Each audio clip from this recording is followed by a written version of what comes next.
मैं सत्ता नहीं, मैं सत्य कहती हूँ। आप यदि वो सत्ता के पक्ष में है तो भी वो सत्य है। राम भक्त ही राज करेगा दिल्ली के सिंहासन पर। तो मैंने ये बिल्कुल नहीं बताया है कि राम भक्त कौन है। मैंने आज के संदर्भ में अगर हम इसको अभिधा लक्षणा व्यंजना, अब मैं एक्चुअली कवित्री हूँ। कवित्री से पहले मैं एक नागरिक हूँ, और वो नागरिक हूँ जो जिम्मेदार नागरिक जिसे कहा जाता है, जो अपने देश से प्यार करता है, और सभी को अपने देश से प्यार करना ही चाहिए। ऐसा कैसे हो सकता है कि मैं जिस उत्तर प्रदेश में एक ही बात कह रही हूँ वो मेरे प्रदेश में वो सही लग रही है और किसी दूसरे प्रदेश में वही बात गलत लग रही है। इसका अर्थ ये है कि अगर कोई बात ऐसी हो जो सत्ता के विपक्ष में हो, तब राजनीति में उतरने का कोई विचार है? मैंने पहले भी मुझे गालियाँ ही मिल रही हैं। लोग मुझे एक मिनट में चाटुकार कह देते हैं। आपने एक लोक गायिका से भी बहुत पंगे ले रखे हैं। नहीं, मैंने पंगे कई विवादों में घिर कर भी पुनः समर्थन पा गए। सब काबा काबा करते रह गए, बाबा फिर से आ गए। तो जनता ही लेकर के आई है, और तो कोई कारण है नहीं। शाम भी खास है, वक्त भी खास है, मुझको एहसास है, तुझको एहसास है, इससे ज़्यादा हमें और क्या चाहिए, मैं तेरे पास हूँ, तू मेरे पास है। तो बहरहाल इससे ज़्यादा हमें और क्या चाहिए कि अक्टूबर का महीना हो और श्रृंगार की कोई कवित्री का साथ हमें मिल जाए, जिनसे कविताओं पे, साहित्य पर, जीवन पर एक अच्छी बदकही हो जाए। नमस्कार, आप देख रहे हैं अमरउजाला.com। मैं हूँ दीपाली अग्रवाल, और जो पंक्तियाँ आपने अभी सुनी हैं वो जिस मन से निकली हैं, वो कलाकार इन्हीं पंक्तियों की तरह हंसती, मुस्कुराती, खूबसूरत हैं, जो अपने श्रृंगार रस में आपको डुबा सकती हैं, तो वीर रस से आपको तैरने का उत्साह भी दे सकती हैं, जो आपको अपने हास्य से लोटपोट कर सकती हैं, तो मुखर होकर चोट भी कर सकती हैं। अब जिनके नाम में ही अंबर है, उनसे जानेंगे कि उनकी यात्रा में कितने सारे सितारे थे जो शामिल रहे हैं।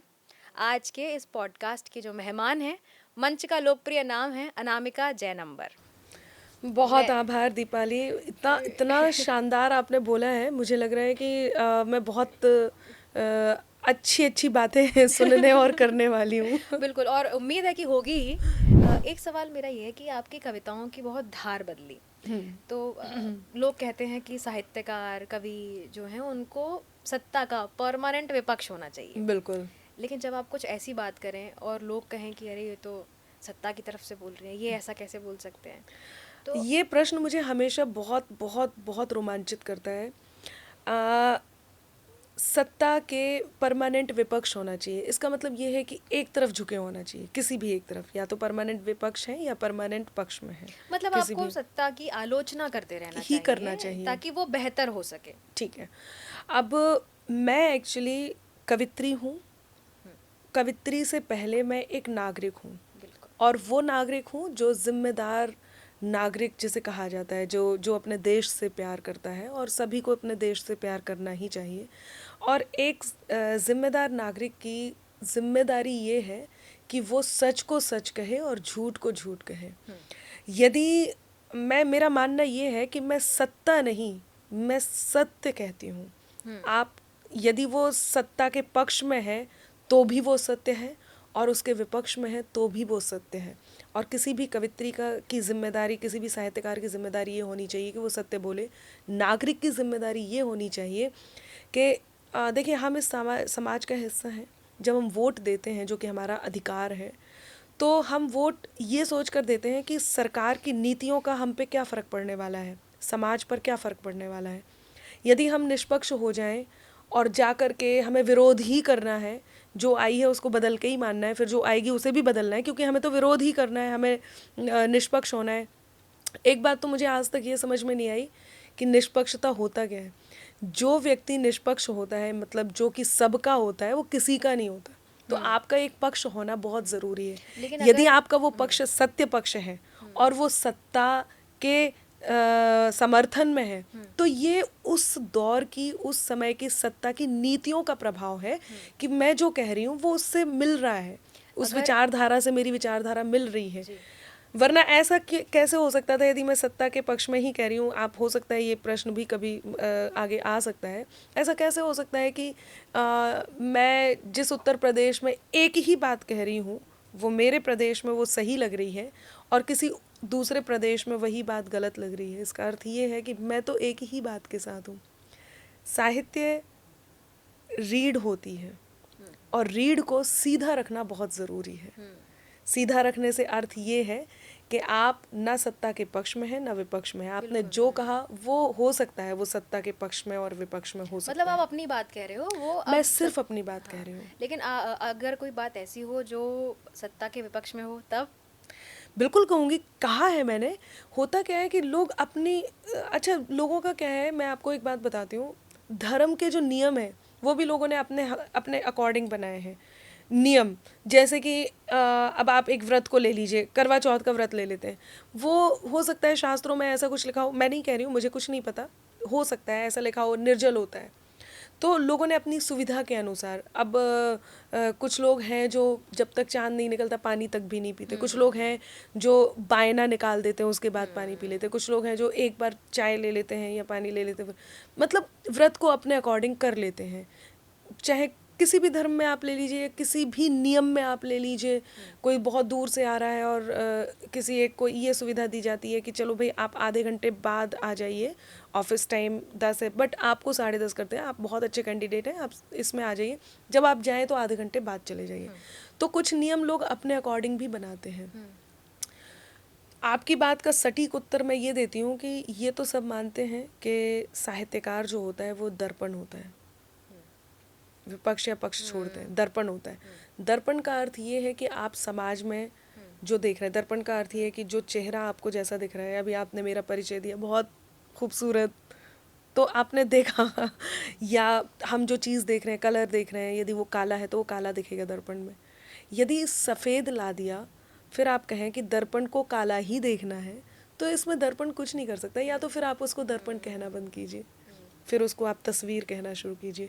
मैं खुद को दर्पण मानती हूँ और वही कहती हूँ जो मुझे दिखाई देता है। आप बस कह रहे हो, अब लोग उसको अपने हिसाब से लेते हैं, वो कि पसंद सत्ता के करते हैं। पक्ष में है, विपक्ष में है, क्या है। हाँ बिल्कुल, वरना ऐसा होता तो, मैं एक बात हमेशा कहती हूँ, कवियों को ये क्यों कहते हैं कि आप सरकारी हैं। सरकारी का अर्थ ये होता है कि आप सरकारी नौकरी में, सरकार कोई भी आ रही है, आप सरकारी हैं, ठीक है। लेकिन यहाँ ऐसा नहीं है।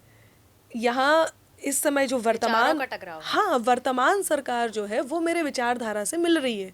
यदि इससे पहले वाली यदि आप सरकार देखें, वो मेरे विचारधारा से नहीं मिल रही थी, उनकी नीतियाँ नहीं मिल रही थी, तो उस समय तो मैं फिर असरकारी थी तो कुल मिलाकर मैं असरकारी हूँ राजनीति में उतरने का कोई विचार है? देखिए, मैंने पहले भी इस बात का उत्तर बहुत निर्भीक होकर के दिया है।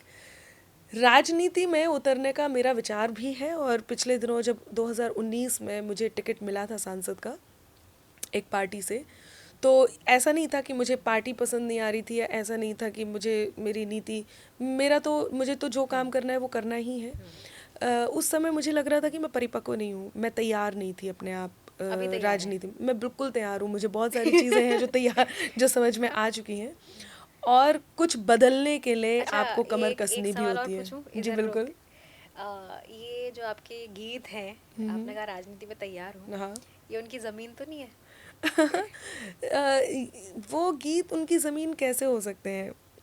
वो मैंने ये बोला है कि राम भक्त ही राज करेगा दिल्ली के सिंहासन पर, तो मैंने ये बिल्कुल नहीं बताया है कि राम भक्त कौन है।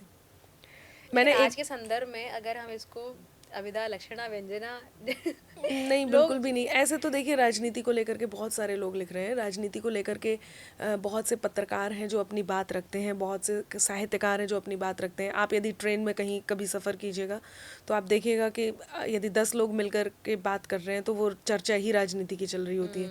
तो ये बिल्कुल भी नहीं है कि ज़मीन तैयार की जा रही है। राजनीति की ज़मीन मुझे लगता है जो तैयार की जाती है, वो जो लगता है, जो आजकल लोग सोच रहे हैं, वो तो ये है कि आप लोगों से मिलिए, आप लोगों के बीच जाइए, उन्हें बताइए कि आप उनके लिए क्या करने जा रहे हैं। ये तो होती है ज़मीन तैयार करना। केवल गीत आपके फॉलोअर बढ़ाते हैं, वोटर नहीं। वोटर बहुत अलग चीज़ है, मेरा मानना भी ये है। और मैंने कई बड़े बड़े कवियों का हश्र भी देखा है जो ये सोच करके राजनीति में उतरे हैं कि जो इनके ये मिलियंस में फॉलोअर हैं यही वोटर होंगे, तो वो गलतफहमी में थे। आपको ज़मीनी काम तो करना ही पड़ेगा। ज़मीनी काम करना भी पड़ेगा और वो पूरे दिल से करना पड़ेगा, ईमानदारी से करना पड़ेगा, क्योंकि ऊपर वाला भी देखता है और नीचे वाला भी देखता है। नीचे वाले, आजकल जनता बहुत होशियार हो गई, जनता को पता है कि आप सिर्फ बातें कर रहे हो या आप सिर्फ गीत लिख रहे हो या आप सिर्फ कुछ करने वाले भी हैं। तो जनता को बहलाना बहुत आसान नहीं है, सबको पता है। वो दिखा भी देती है, वो ज़मानत ज़ब्त कर देती है। आप कितना ही कुछ भी लेकर के, कितनी बातें लेकर के चले जाइए। एक टाइम था जब लोग आश्वासन देते थे और कवियों के गीतों में ये बात भी आती थी कि नेता केवल वादे करते हैं, निभाते नहीं हैं। आज की डेट में हम बहुत सारी चीज़ें निभते हुए भी देख रहे हैं, चाहे वो 370 हटना हो, चाहे वो राम मंदिर बनना हो, हम देख रहे हैं ये हो रहा है। यदि ये बात आप कहते हुए आ रहे हैं तो वो हो रहा है, बहुत सी चीज़ें हो रही हैं। तो कम से कम मैं यदि ये बात कह रही हूँ कि मैं इस विचारधारा से, मैं इस काम से बहुत खुश हूँ, जिस काम ने ये बोला है कि जो किया वो करके दिखा दिया। यदि मैं अपनी कविता में इस बात को कह रही हूँ तो मैं कोई ज़मीन तो तैयार नहीं कर रही हूँ, लेकिन हाँ, मैं वो सच ज़रूर बोल रही हूँ जिस सच को बोलने से लोग कतरा रहे हैं, क्योंकि उन्हें पता है कि उन्हें ताली नहीं गाली मिलनी है। मुझे मिलती हैं, मुझे गालियाँ ही मिल रही हैं, लोग मुझे 1 मिनट में चाटुकार कह देते हैं। तो मैं तो जनता के हित में ही कर रही हूँ, मैं चाहती हूँ कि जो हो रहा है वो और हो, इसलिए मैं उस बात को कह आपने रही एक हूँ। लोक गायिका से भी बहुत पंगे ले रखे हैं। हाँ, नहीं, मैंने पंगे तो नहीं लिए हैं, लेकिन हाँ, पिछले दिनों यूपी में काबा एक आया था और सच में मेरी कोई प्लानिंग नहीं थी कि मुझे इस तरह का कुछ लिखना है। हुआ क्या था, एक प्रश्न आया था यूपी में काबा। मैं बुंदेलखंड से आती हूँ और बुंदेलखंड में पिछली कई बार, कई सालों से ऐसा था कि किसी सरकार की नज़र ही नहीं गई। वो पिछड़ा हुआ प्रदेश, वो पिछड़ा हुआ हिस्सा, उत्तर प्रदेश का वो हिस्सा जिसमें किसी की नज़र नहीं गई। मैंने देखा कि वहाँ पर हथियारों की फैक्ट्री बना दी गई जो जो युद्ध में काम आ रहे हैं। मैंने देखा वहाँ पे केन और बेतबा जो नदी है, उस नदी के जोड़ से वहाँ की जो पानी की किल्लत थी उसको ख़त्म कर दिया गया, मतलब ना सूखे की परेशानी, ना बाढ़ की परेशानी। मैंने देखा जगह जगह लोगों को सुविधाएं मिलने लगी। बुंदेलखंड एक ऐसा नाम जो लोगों के नज़र में आने लग गया, बुंदेलखंड बुंदेलखंड, चारों तरफ बुंदेलखंड। ऐसे में आप एहसान फरामोशी नहीं कर सकते। यदि आपके पास लेखनी है, वाक्पटुता है और आपको लगता है कि आपकी बात सुनी जाएगी जहाँ आप हैं, तो फिर तो वो जिम्मेदारी एकदम बोलने लग जाती, भाई आपका कर्तव्य है। तो आपने वहाँ से वो गीत लिखा? मैंने उस गीत को लिखा और मैंने बताया कि यूपी में बाबा यानी कि ये चीज़ें हैं और वो चीज़ें। एक और बात है, लोगों ने अब वही बात आ जाती है कि मैंने जनता के मन की बात कही। हाँ, मैंने जनता के मन की बात कही। यही कारण था कि कई विवादों में घिर कर भी पुनः समर्थन पा गए। सब काबा काबा करते रह गए, बाबा फिर से आ गए। तो जनता ही लेकर के आई है और तो कोई कारण है नहीं। तो लोगों ने मेरे गीत को सराहा, मेरे गीत पर विश्वास किया और जो जो मैंने कहा वो सब कुछ सच था। कुछ भी मैंने अपने मन से नहीं लिखा, किसी के कहने पर नहीं लिखा। फिर इसी गीत ने जब आप बिहार गई थी, हाँ, तो वहाँ पर वो कवि सम्मेलन में रोक दिया गया, वो क्या इंसिडेंट था? वो सोनपुर मेले का एक बहुत बड़ा कार्यक्रम होता है, मैं कई सालों से कर रही थी, लेकिन केवल ये गीत नहीं था, बात थी सच बोलने की। और अनामिका का तो मतलब ही है कि बात में कुछ बात हो, वो बात होनी चाहिए, जीत होनी चाहिए या मात होनी चाहिए।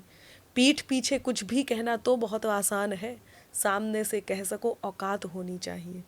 तो मुझे तो जो होता है वो सामने ही कहा जाता है।